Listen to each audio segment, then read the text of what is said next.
Hey guys, Dr. Bremner here with the podcast Cultivating Success.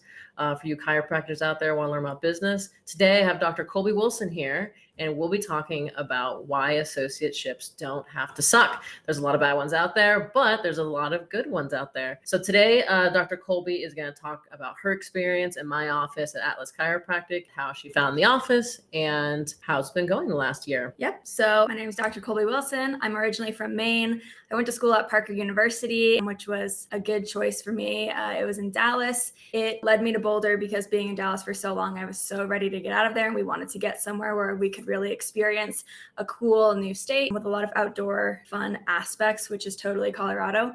So I found a job opportunity here, which I think we're going to go more into. And I moved here with my boyfriend and my dog. Yeah. And so the main reason I wanted Dr. Wilson on today is because when I go around talking to students, most often they either A, want to start their own office right out of school, which I'm not saying you can't do that, but very challenging. And two, they're always telling me about these horror stories. I'm sure you've heard of horror stories of associateships. It's kind of, I find, two different options. It's either A, you work to death working 6.5 days a week. They pay you okay. Or you have all the freedom in the world, but you don't make any money because you don't have any patients. And so there is a third option, which would be you have a life and make money. So it is possible. So Dr. Wilson, you are a year and a bit out. Yep. From school. Yep. And you have been in contact with a lot of your, I guess now colleagues that have been out here, and they ask you a lot of questions. Yeah. We wrote down 5 of the biggest questions I get, but first I just kind of wanted to go over how I found the job probably. Yeah. So I had a pretty clear list in my head of exactly what I wanted. I had things written down. I wanted to be able to make my own hours. Basically, I wanted to be able to run my own business, but have a support net there because I didn't know everything coming out of school. And I have questions a lot of the time that I either ask Dr. Allison about or I ask friends about. So I wanted something that gave me that and gave me a lot of freedom, which is like my number one thing. So when I saw the ad for Atlas Chiropractic, it seemed very chill. It said, don't submit a resume, just shoot me a text and we'll chat and see if our personalities are a good fit.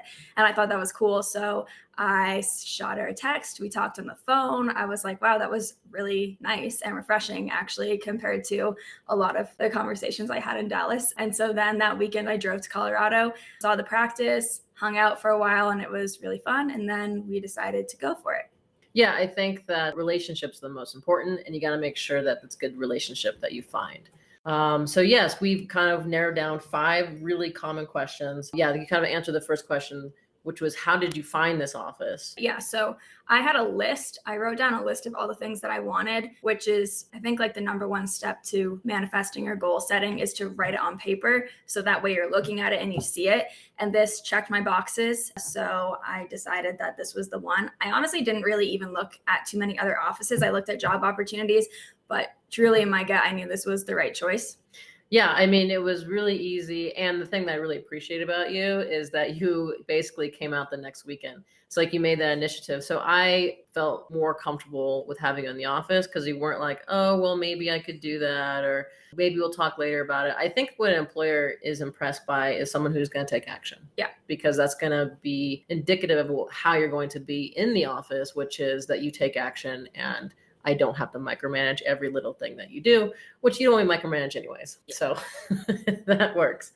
Yeah. So I think the next question really is, this is the big one right here, is how do you get so many new patients? Yeah.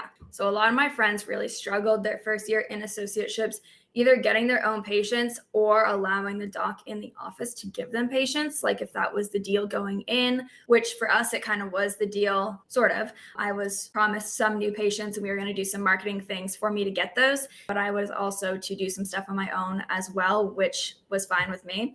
But the good thing about coming into this office was there was an incredibly established office and website, which is the way we get most of our patients is through our highly rated and our SEO on our website, which is search engine optimization. So people just Google Boulder Chiropractor and we pop up. And that's honestly the best way that we get patients besides referrals from existing patients. Yeah, and I always do an argument where I personally think a Google search is a better referral than an actual referral word of mouth. And this is why. Because sometimes someone's like, oh, I have this issue. Like I have back pain, let's just say. And then their friend goes, oh, you should come see my chiropractor. And they're like, I don't want to go to a chiropractor. And they're like, yes, you have to go. And they're like, but I don't really want to go. And they drag their friend in and they kind of come in. And so that person is like, yeah, that was nice. Sometimes it's a good experience. Sometimes it's not a good experience. Have you had that happen before? Yeah, definitely with referrals. It seems like they kind of feel obligated, and then it's not what they're looking for because they didn't necessarily find it. Yeah. And not to say that referrals are bad. I'm just saying that sometimes you run into that. Whereas a Google search, that person has a problem. They want to come in. They're ready to pay. They don't argue with how much it's going to cost. And we're going to go into that later because Dr. Colby charges more than most established chiropractors do. They're just ready to make a change. And so that person is great. But it's really strange to me that chiropractors like don't believe in website stuff. Yeah. Like, do your friends, do they talk about that if they're in an associateship? They're like, my doc doesn't do online stuff? Yeah, a lot of the older docs that they work for, I do hear that. I even had one friend who the person he was working for wouldn't let him do his own online marketing because he didn't want to have another name on the practice reviews or anything besides his own name. So those are pretty big red flags because you can't learn how to grow in a business unless you're doing the marketing and online piece by yourself. And in today's day and age, going out and meeting people and being like, I'm a chiropractor, come in and see me, that doesn't really work because again, when people want something, they find it themselves. That's how it works now. Yeah, well, a couple of things there, right? So the very first thing we did for you was one, add your picture to the website, add your name to the website. Reviews had people that you saw in clinic and they wrote a review for you on our site because they were still your patient. Yeah.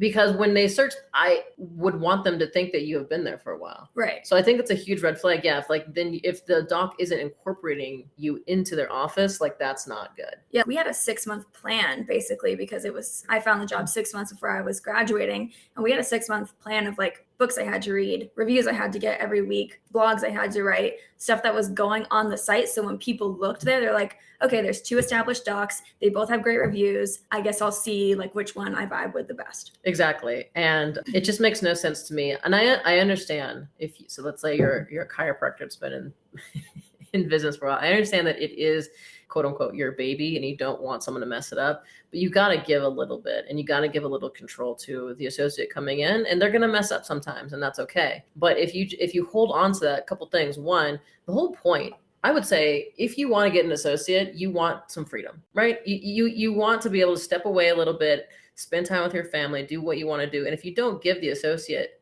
some freedom on there, that's never going to happen. So you're just going to have someone there that you're micromanaging. You aren't getting any freedom. And it's just kind of pointless for both people. They're totally going to resent you.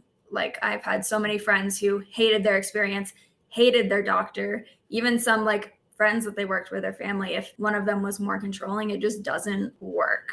Yeah. I think that what happens is that the doc doesn't want to give control and the associate doesn't really know what they're supposed to do. So then it becomes a very toxic situation very quickly. Yeah. That's kind of what I see. So the third question I would say that you get asked is, how do you take so much time off? Yeah. Well, that was another thing that I made sure was that I could make my own schedule. In my first year, I think I probably took 5 to 7 vacations between friends' weddings, going home, and then not to mention like taking 3-4 day weekends pretty constantly. That was really important to me to make my own schedule, but still be able to see all the patients I want. So I guess the answer to that is I make my own schedule and I'm able to like front load and pack people in before I leave. And then when I get back, and then also I charge a price point that is what I'm worth. And that makes it easier for me to take time off if I have to, because I'm not struggling and charging a baseline, like super low price for an adjustment, having to see 400 people a week.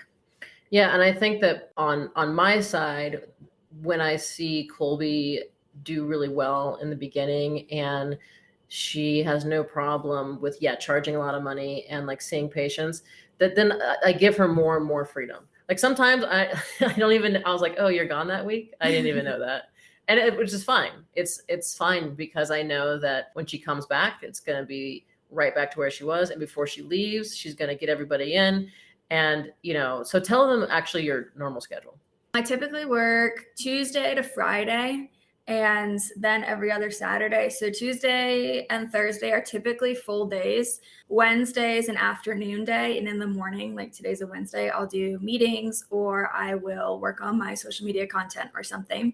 And then on Fridays, I work a half day. So like total, that's 3 full days a week, plus a Saturday every other week if I feel like it. Like if there's a lot of people that need to get in and they want Saturdays, I'll typically do that, which generally there are. But if there's not, I'll just squish them all in on Friday or something. I feel like you really only work Saturdays when you want to take a vacation. Yeah, true. Sort of I also work, like this Saturday, I have one person coming in, but I posted on my social media that I have a bunch of availability to get more people in because it happens to be a Saturday where I'm not doing anything and I have a lot of vacations and weddings coming up. So I really wanted to get a little bit extra in. So yeah, it's kind of like a boost day for me.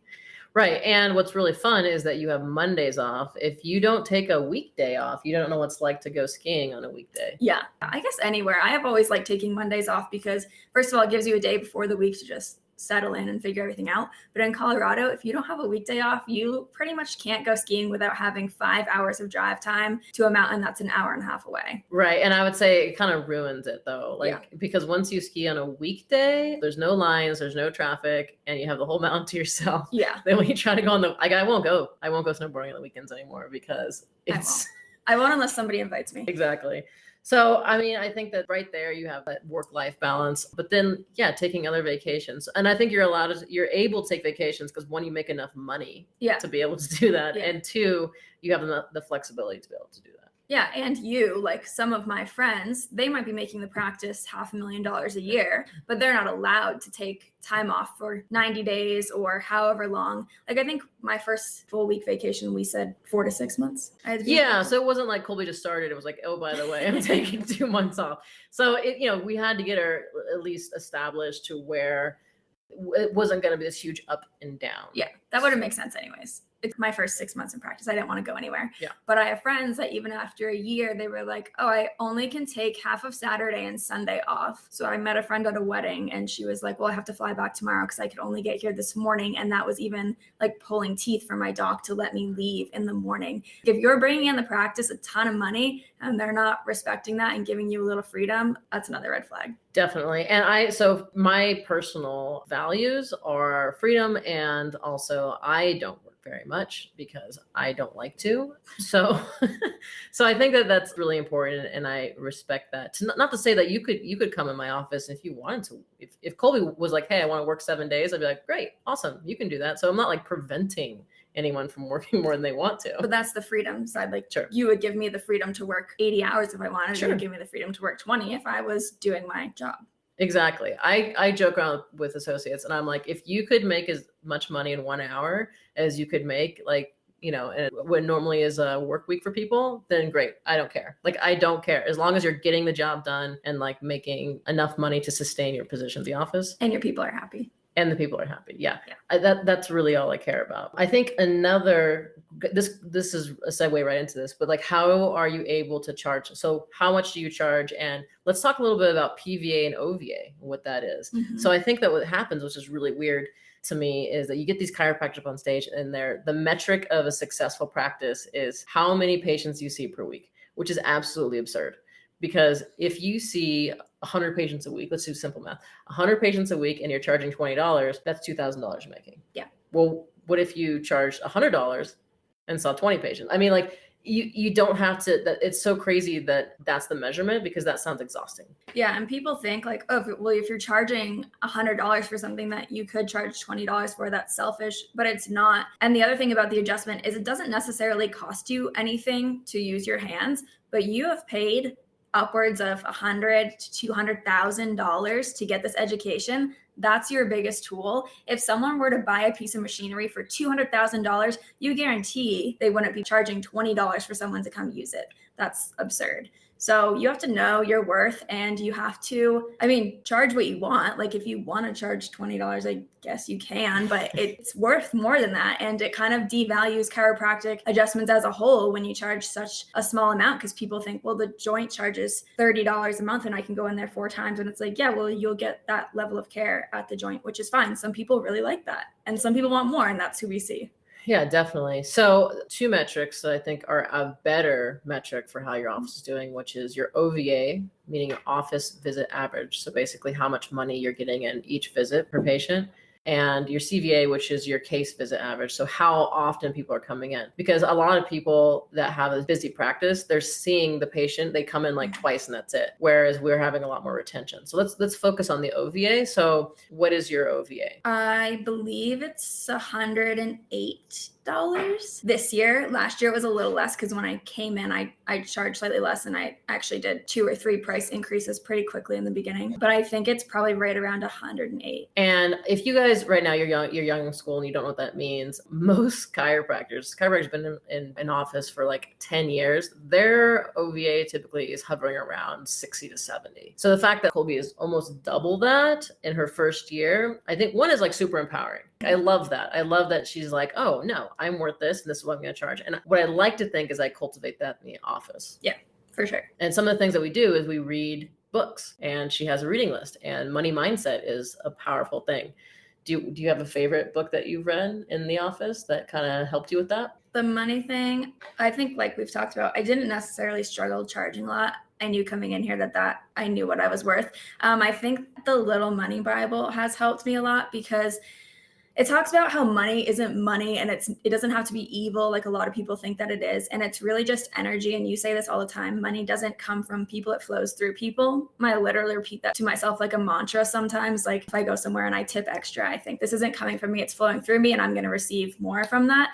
So I thought that was a really good book to kind of throw more of a spiritual, without being too woo-woo, aspect on it, because it made it seem much more doable. It also talks about how money is everywhere. It's just energy around us, and the more we put out, the more we're going to receive. So that was a cool and unique one, instead of just being like, start an IRA. Right. Yeah. It's not necessarily like what you should do with your money. It's how you should think about money. And I was just talking to some students this weekend, and I had suggested that book because I think it's good. I still reread it sometimes or listen to it on audio. And I kind of joke around like it is a little woo, it's a little out there, but would you rather be weird and rich or poor and cool? Yeah. I would rather I'm a weirdo anyway. So I like being weird and I like thinking about money, but also I think takes stress off of you, because if you're thinking about money not being real or this sort of like flowing through you kind of thing, then if for some reason something happens that costs you money, you're just like, oh, it's fine. It's going to flow back the other way. And that sounds really weird, but I think that actually takes off stress. Yeah. And one thing like we do in the office is if we have kind of a bad week, we look at ourselves. We're like, what's going on in our own lives that might be throwing us off? And generally there's something. And when we're crushing it, we have been doing really well, happy with our significant others, our dogs are healthy, like whatever. And so that helps us make sense of ups and downs a little bit more without blaming our patients canceling or whatever. Like there's usually a reason. Absolutely. And like I always said, everything that I know and that I've learned and the things that I'm passing to Colby are things I've read in books, from mentors, or from like audio. And one of my mentors, Dr. Sean Dill, my favorite thing he said is that business problems are personal problems in disguise. And I think that that's always true. Maybe you can have one bad thing happen, but like when the office is doing well, I can look at a year and look at the months that like, ooh man, I didn't do well. And there's always a personal thing that has happened. Yeah. Except like Christmas. Yeah. Well, December is always a rough month. Yeah. Right. But also your head is like somewhere else. You're like thinking about I am thinking about vacation. You're not. Well, I'm thinking about getting out of the cold. Yeah. But I'm not thinking about, because I don't really celebrate holidays. Yeah. But yeah, there's always something that's going on. So I think that you should always value yourself. And I really think that you should value chiropractic. It's very sad to me when I see these docs that think they have to charge a low price, or this is the classic tactic. What does everyone charge? And that you charge in the middle, which is dumb. I think you should look at what everyone charges and you should charge twice that.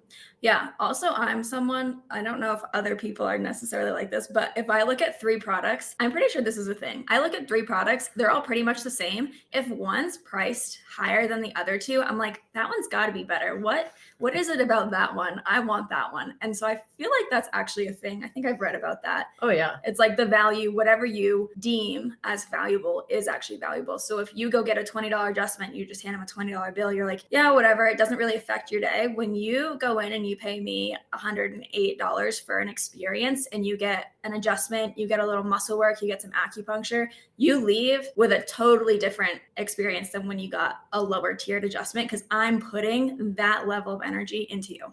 Yeah, absolutely. And the thing is, I think on the doctor side, people are easier to deal with, right? Because like we send people away all the time that they're like, hey, I want my back cracked. And we're like, no, this is not going to be the right office for you. So it makes your job easier. It makes your energy better. It makes the office a better place because everybody's happy. They're happy to pay you and they're getting the experience they want. Yeah. And you and one of my other mentors called that, I'm sure it's a thing, the red carpet. The red rope. Red velvet rope. Yes, the red velvet rope, the red carpet. The red carpet. Well, it's like what Colby's talking about. If you imagine a really busy nightclub and there's a bouncer at the front, there's that red velvet rope, right? They hook it on. Yeah. And so there's a bouncer saying who can come in and who can't come in. And you need that for your office. And some people, especially when you're first starting, that red velvet rope might be a little lower. If you want to learn more about this, Book Yourself Solid is a great book.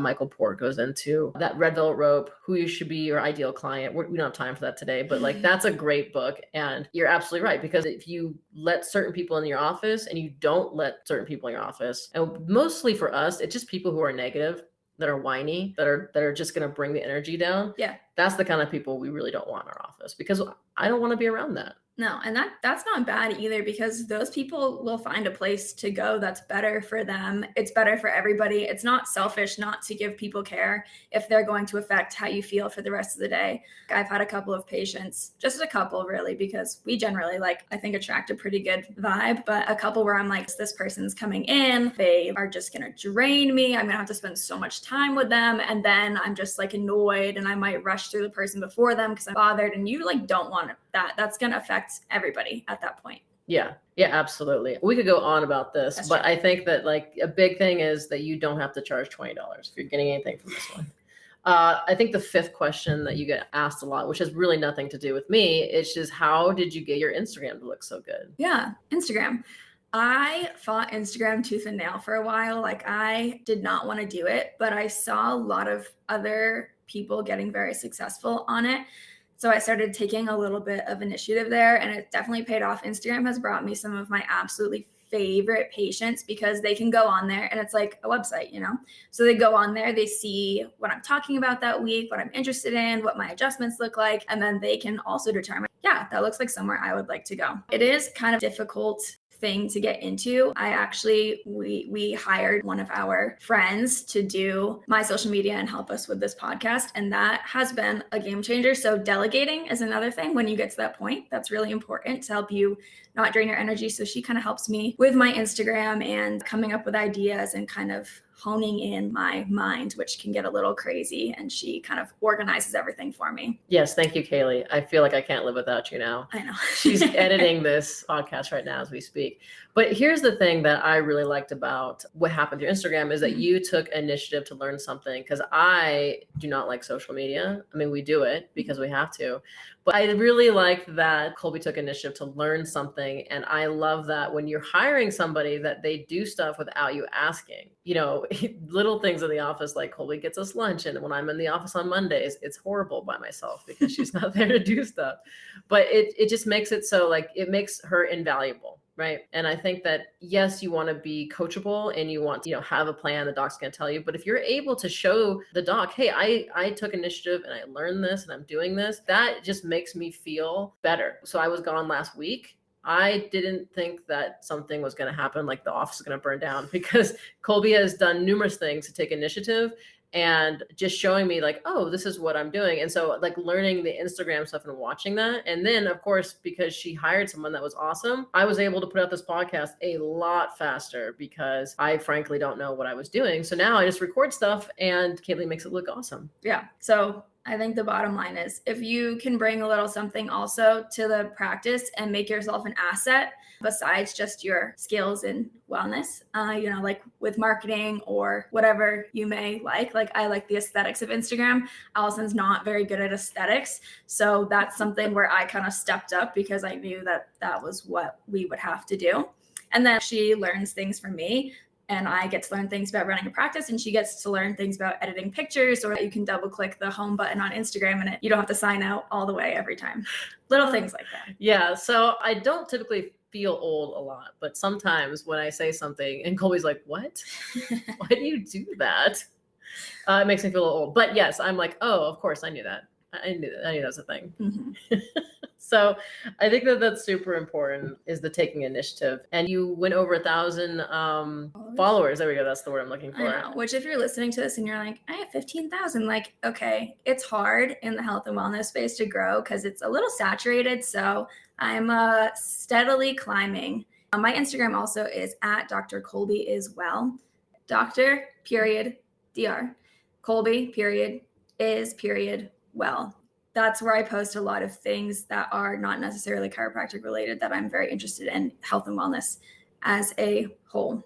Yeah. Well, I mean, I think that the 1,000 followers was, you just decided to do it. Like, you didn't really have the many followers. And then like really quickly, you're like, let's just do that to at least get to that point. Yeah. And so I think that there's really good content in there. Thank you. You're very welcome. So now, I mean, we're going to talk about like, how do you find a good associate position? What do you do to make sure? And I think that like, one, there's red flags that you have to try to avoid. Mm-hmm.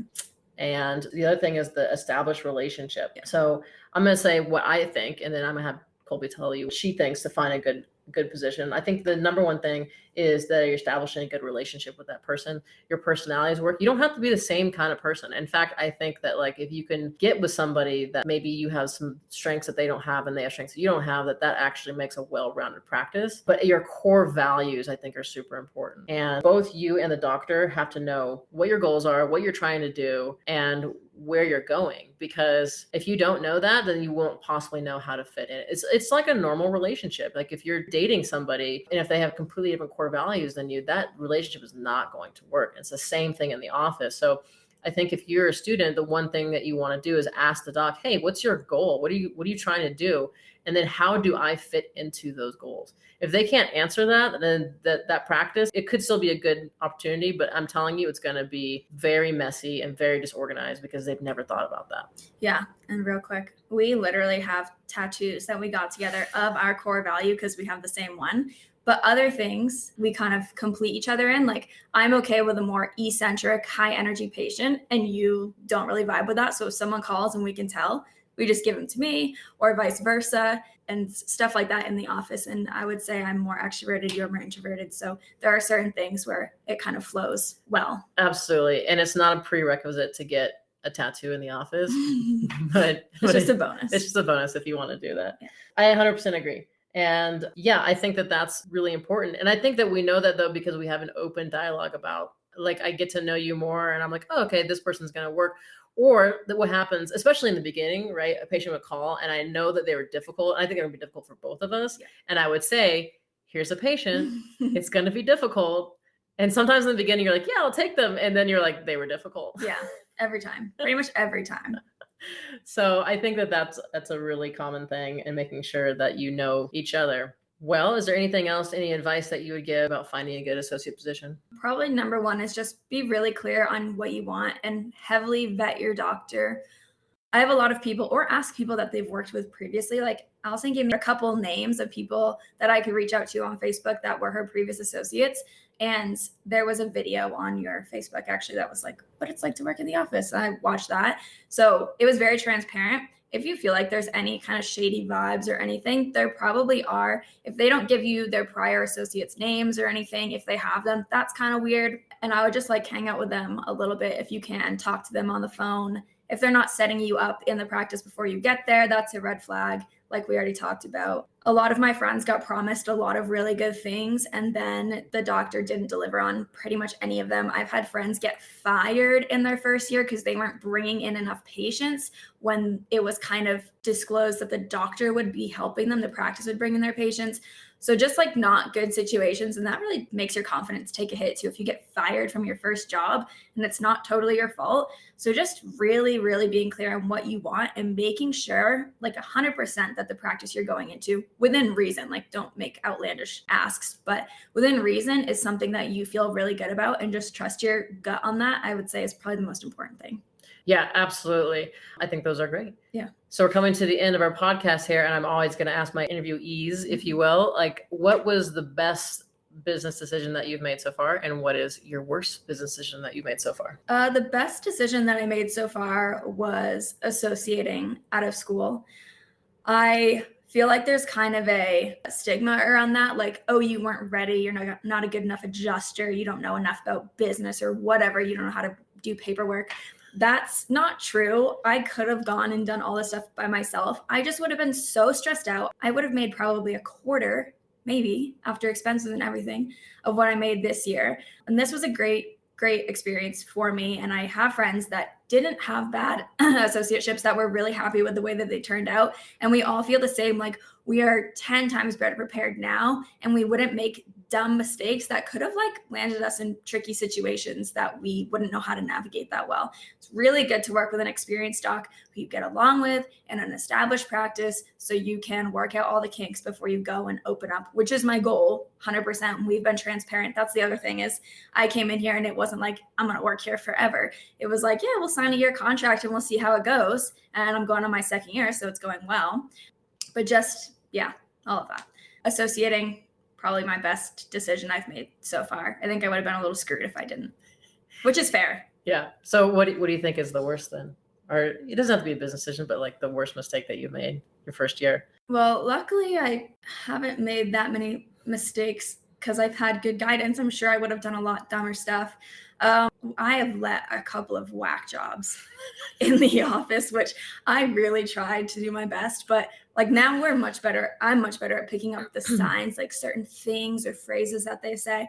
But I've definitely had a couple of scary people in the office, particularly too when I was there alone. And that's not good. And that stressed me out for weeks after that happened. Just like truly crazy people, which, they were looking for help, but they needed something that I couldn't give. Yeah. And I think that one thing to be clear on is that you don't have to help everyone. Yeah. And I think that you guys are so excited to help people, which is awesome. And I want you to have that passion, but you have to be able to, your life, you have to protect yourself, is more valuable than people's care. And if you get a bad feeling, it's that you're feeling in your stomach, like something is weird, something's off, you're almost always right. And I don't like that Colby's there on Friday by herself, but I'm not in the office. So just, again, if you're by yourself in the office, especially, I would say that just really listen to your gut. Yeah, because I kind of knew, I'm thinking of two people in particular, where I was actually like concerned I would have to call the police, which is bad, which I didn't, and everything was calmed down. But after the last one, I'm like, okay, I'm not letting another crazy person in here. That's a really important experience to learn as well. Definitely. And you handled one of those people for me. Oh, yeah. Having you there, you're just kind of like, no BS. So having someone there to have your back was very, very important in my first year. Yeah. And we're almost done with this, but like one other thing too, is that like, I think that if the doc you're working for takes the patient side and not yours, that's a red flag. Yeah. Because it shouldn't, and not to say that you're going to have to, that they're going to like yell at the patient. Well, Colby just had somebody recently that like acted very strangely, and I was like, what happened? And then I called her. I was on vacation, and which was fine, but like I called her, let her explain what happened, and I was like, that's ridiculous, like that's weird. And I believe Colby over the patient. Yeah. Also, I've had like hundreds of successful visits. Yes. Like 2 bad ones. So it wasn't me. Yeah. No. And so, but I think that's really important, is like that you do want a place where you feel protected and you feel like you can be safe there. So that's really important. All right, guys. Anything else? I think that's it. Yeah. So associateships do not have to suck, in conclusion. And if you want to reach out to Dr. Wilson, I am positive that she could tell you a little bit more if you have specific questions about associateships, what you should do with it. We'll be doing these podcasts the first and third Monday of the month. We're going to be interviewing different people. Next, we get Dr. Danny Knowles. Really exciting. And Mile High is coming up. We're going to talk about that. I have some giveaways to give to students, and that's it. So I will see you later, guys. Oh, wait, also, we're gonna be posting the actual video clips of this on our Instagram, which is Boulder Atlas Chiropractic. Yes. And then I'll probably post them on my Instagram as well, Dr. Colby as well. So you can watch our faces make the noises that we just made. Which is hilarious. Yeah, we probably won't always have video content, but this one specifically we will. Yeah. So, all right, guys. See you guys later. Bye. Bye.